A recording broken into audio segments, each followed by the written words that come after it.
Hi అండి. అందరూ ఎలా ఉన్నారు? బాగున్నారా? వరలక్ష్మీదేవి పూజ అయితే చేసుకుంటున్నానండి. ఫస్ట్ అయితే వినాయకుడికి పూజ చేసుకోవాలి. ఫస్టే మనం గరిక కూడా తెచ్చి పక్కన పెట్టుకోవాలండి. గరికతో పూజ చేయాలండి. వినాయకుడికి పూజ చేశాక నైవేద్యం కూడా సమర్పించి వినాయకుడికి కూడా దీపాన్ని సమర్పించుకోవాలి. తర్వాత వరలక్ష్మి మాతకేమో పూజ చేసుకోవాలండి. ఆ రోజు జవ్వాది అయితే అమ్మవారి పైన కూడా వెయ్యండి. అలాగే దీపంలో కూడా కొంచెం వెయ్యండి ఆయిల్లో. చాలా మంచిదండి.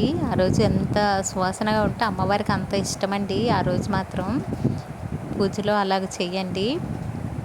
అలాగే ఒక చెంబులో జవ్వాది అన్నీ వేసి కలసంకి అయితే పెట్టుకోండి. కలసంలో జవ్వాది ఇంకా ఏదైనా మంగళ ద్రవ్యాలు కూడా వేసుకోవచ్చు. ఒక రూపాయి కాయిన్ కూడా వేయండి. చాలా మంచిది. పసుపు కుంకాలు వేయండి. అలాగే అమ్మవారి పైన జవ్వాది సెంటెడ్ ఏదన్నా జల్లుకోండి. చాలా మంచిది. మనం దీపం కుందులు ఎన్ని పెట్టుకున్నా పర్లేదండి ఆ రోజు. అలాగే ఆ రోజు వచ్చి తామర ఒత్తుతో దీపం పెట్టుకుంటే ఇంకా మంచిదండి. ఫస్ట్ అయితే మనం గణేశుని పూజ చేసుకున్నాం కదా, కొంచెం కదుపుకొని పక్కన పెట్టుకోండి. తర్వాత అమ్మవారి పీఠాన్ని అయితే కదపొద్దు శుక్రవారం పూట. ఇంకా శనివారమే తీసుకోవాలండి. ఇంకా శనివారం పౌర్ణమి వచ్చింది కదా, పౌర్ణమి గడియల్లో అమ్మవారికి సోమవారికి పూజ చేసుకుంటే ఇంకా మంచిది. అలా కూడా చేసుకోవచ్చండి.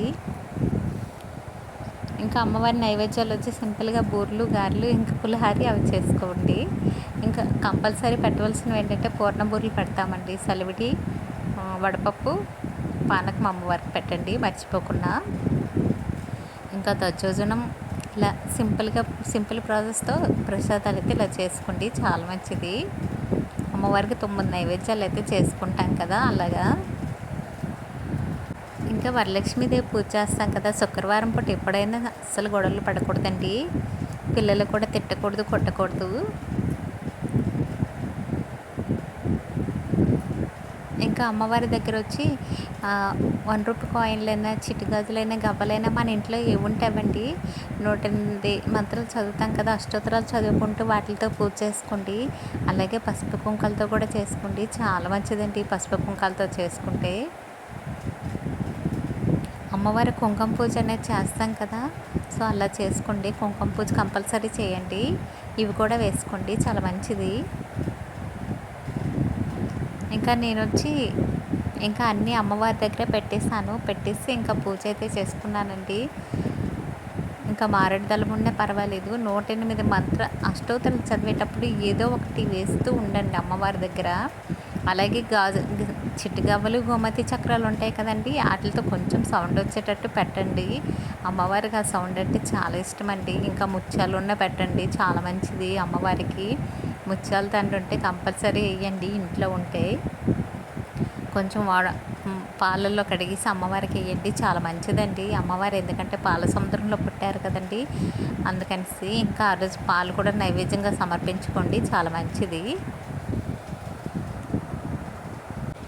అలాగే 9 పోగులు పసుపు దారం తీసుకుంటాం కదా, పసుపు రాసి అమ్మవారికి ఒక పసుపు కొమ్మ కట్టేసి మెడలో వేయండి. లేకపోతే రూపు కొంటాం కదా అమ్మవారిది, గోల్డ్ది కాసుకు పూజ చేసి అమ్మవారి మెడలో వేయండి. చాలా మంచిదండి. మనం కొత్త వస్తువులు ఏవైనా కొనుక్కుంటే అమ్మవారి దగ్గర పెట్టుకొని పూజ చేసుకోండి ఆ రోజు వచ్చి. ఇంకా అమ్మవారి తాంబూలంలో కంపల్సరీ పసుపు కుంకుమ పెట్టండి. చాలా మంచిదండి అమ్మవారికి.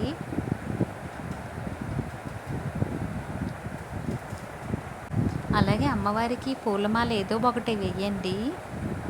ఏ పువ్వులు దొరికితే ఆ పువ్వులు ఒక మాల వేసుకోండి. ఏ పువ్వులు దొరకకపోతే అమ్మవారి ఫోటోకి ఒక పువ్వు అయినా పెట్టుకోండి. చాలా మంచిదండి. మనం ఎప్పుడు పూజ చేసేటప్పుడు ప్రశాంతంగా ఆలోచిస్తూ పూజ చేసుకోండి.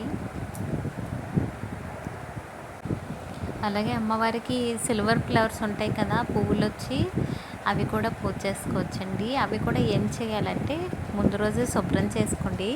శుభ్రం చేసుకొని అమ్మవారికి పూజ చేస్తూ ఉండండి. దీపాలు విషయంకి వస్తే ఎన్ని దీపాలైనా అమ్మవారి దగ్గర పెట్టుకోవచ్చండి. అలాగే కామాక్షి అమ్మవారి దీపం ఉంటే అమ్మవారి దీపాన్ని అలంకరించుకొని దీపం పెట్టుకోండి. ఆ రోజు నెయ్యితో దీపాలు పెట్టుకుంటే చాలా మంచిది. ఆ దీపం కుందులకి బొట్లు పెట్టేసి దీపం కుందుల దగ్గర కూడా ఒక పువ్వు పెట్టేసి దీపాన్ని కూడా నమస్కరించుకొని పెట్టండి. మనం అంటే పెద్ద పూజలు అంటే కొంచెం హడావిడితో కొన్ని కొన్ని మర్చిపోతాం కదా. ఆ మర్చిపోకుండా ప్రశాంతంగా ఎప్పుడు ఎలా చేసుకుంటామో అలా మాత్రం ఫస్ట్ నుంచి అలా చేస్తూ ఉండండి. శుభం కరోతి కళ్యాణం ఆరోగ్యం ధన సంపద శత్రుబుద్ధి వినాశాయ దీపం జ్యోతి నమోస్తుతే. దీపం దగ్గర అక్షంతలేసి నమస్కరించుకోండి.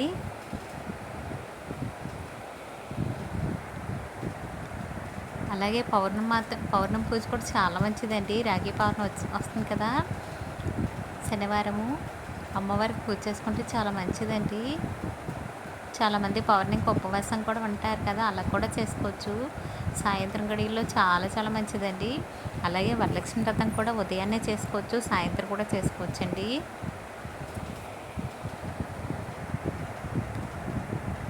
చాలామంది ఉపవాసం ఉండి చేసుకోవాలంటున్నారు. అలాగే లేకపోయినా పర్లేదండి.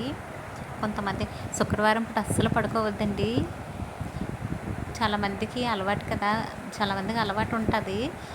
వాళ్ళు ఉండలేరు కదా, వాళ్ళంటి వాళ్ళకైతే పర్లేదు. కాకపోతే ఆ రోజు ఎక్కువ బాగా స్ట్రెయిన్ అవుతాం కదా, అలాంటప్పుడు నిద్ర వస్తున్నట్టు అనిపిస్తుంది. అలాంటప్పుడు కిందనే ఒక చాప వేసుకొని అలా రిలాక్స్ అవ్వండి. అమ్మవారు ఉన్నప్పుడు మంచం మీద పడుకోకూడదు. శుక్రవారం పూట అయితే అసలు అమ్మవారి పూజ చేశాక ఉదయాన్నే అయితే అస్సలు పడుకోకండి, అలా నిద్రపోకూడదు.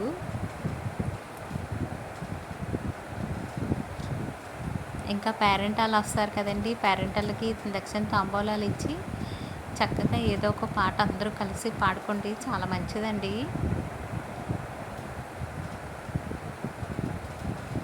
పేరెంటాలకి పసుపు పారాయిని పెట్టండి, అమ్మవారిగా భావిస్తాం కదండి, అలా చేయండి.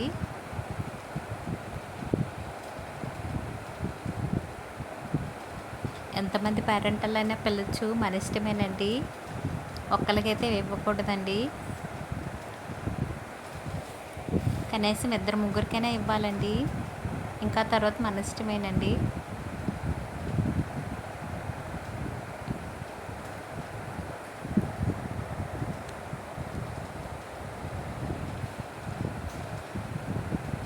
ఇంకా సింపుల్గా ఇలా చేసుకోండి. గాబరా పడకుండా అమ్మవారి పూజ వచ్చి నైవేద్యాలు చక్కగా చేసుకొని పూజ అయితే చేసుకోండి. కంపల్సరీ పరమాన్నం కూడా పెట్టండి, నైవేద్యంలో పరమాన్నం ఉన్నట్టు చూసుకోండి.